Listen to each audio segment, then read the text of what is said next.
glycolysis. Remember, glycolysis is part of tissue respiration, so in this case we are aiming at production of ATP, which is adenosine triphosphate. And in this case we are seeing glycolysis takes place in the cytoplasm, and in the cytoplasm we don't need any oxygen, but we need ATP as our investment, so we need our capital so that we produce ATP. And the enzyme of interest in this process of glycolysis is phosphofructokinase enzyme, which catalyzes the conversion of fructose 6-phosphate to fructose 1,6-bis-phosphate.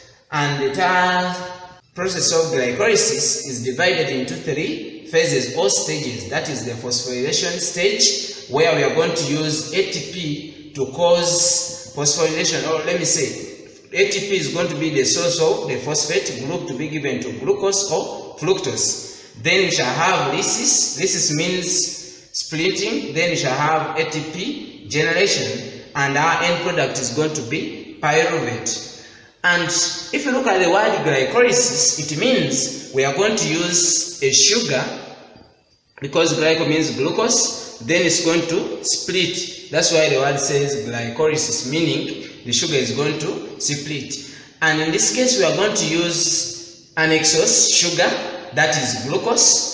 When you use glucose, our ATP, which is the source of the phosphate group, it is going to phosphorylate glucose. Let me say it's going to give glucose the phosphate group, and we are going to form glucose 6-phosphate. Why do you form glucose 6-phosphate?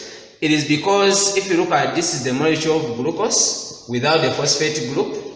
You can see this hydrogen here can be replaced. Now when we phosphorylate glucose, we are forming glucose is going to bind to a phosphate. The phosphate group is going to be introduced onto glucose, and it is on carbon atom number 6. That's why we are calling it glucose 6-phosphate. And the reason as to why we are phosphorylating glucose is because glucose in this form, it is not very reactive. So the reason as to why we phosphorylate it, it is to make it more reactive.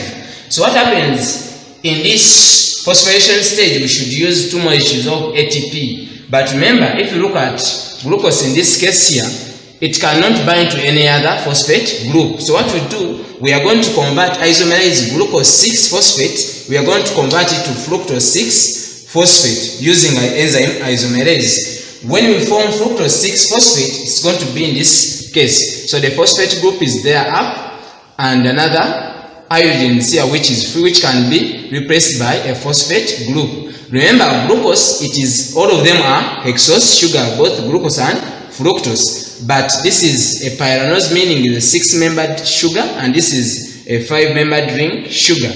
And if we phosphorylate fructose 6-phosphate, we form fructose 1,6-bis-phosphate in this form here.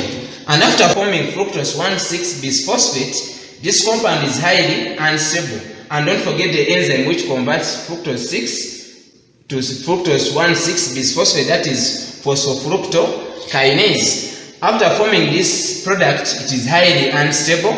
It is going to split in a period we are calling lysis. When it splits, we are going to form 2 carbonyl compound, that is glyceraldehyde 3-phosphate and dihydroxyacetone phosphate. So these carbonyl compounds are going to be having a phosphate group attached to them.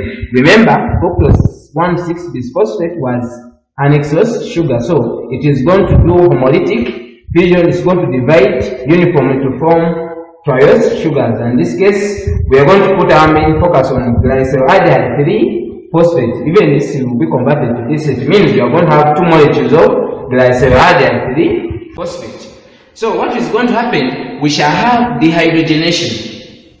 We are going to dehydrogenate glyceraldehyde 3-phosphate, and we are going to hand over the hydrogen to oxidized NAD to form reduced NAD. And we are going to have these hydrogens that are taken, they are going to do what we call oxidative phosphorylation inside the mitochondrion. And we shall have inorganic phosphate. We are going to donate a phosphate group to glyceraldehyde 3-phosphate, but in this case we are not going to use ATP. We are going to use an inorganic phosphate, PI, and we are going to form glyceraldehyde 1,3-bis-phosphate, because it means we are having 2 phosphate groups attached to our glyceraldehyde.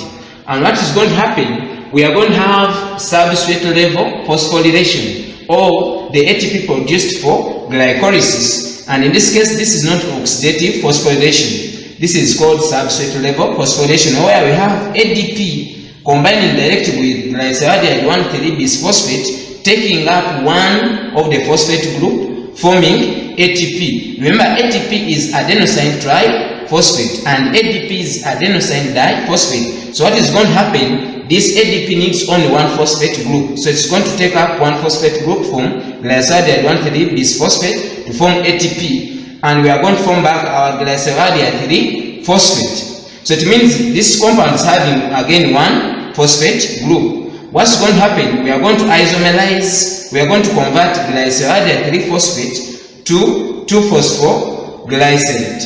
And after forming this product here, it is going to lose water, single water molecule, and we are going to form phosphoenolpyruvate. After forming phosphoenolpyruvate or PEP, we are going to have another substrate level phosphorylation, in that ADP is going to take the phosphate group which is contained in PEP, and we are going to form ATP and our end product which is pyruvate. But remember, we are having two molecules of glyceraldehyde, so it means we shall have formation of two molecules of reduced NAD, and shall produce, here we shall produce 4 ATP molecules. But remember, we used 2 ATP molecules here during phosphorylation in the first stage of glycolysis. We used 2 ATP and we are producing 4 ATP. So the 2 ATP we used here are acting as our capital, and we have formed the 4 ATP molecules. So it means the net ATP produced during glycolysis from substrate level phosphorylation, they are going to be 2 molecules of ATP. And since we are having 2 molecules of glyceraldehyde, we are also producing 2 molecules of reduced NAD, and they are going to do what we call, they are going to be used in oxidative phosphorylation. There is production of ATP inside the mitochondria. We shall see in the other series. So let's go through the summary.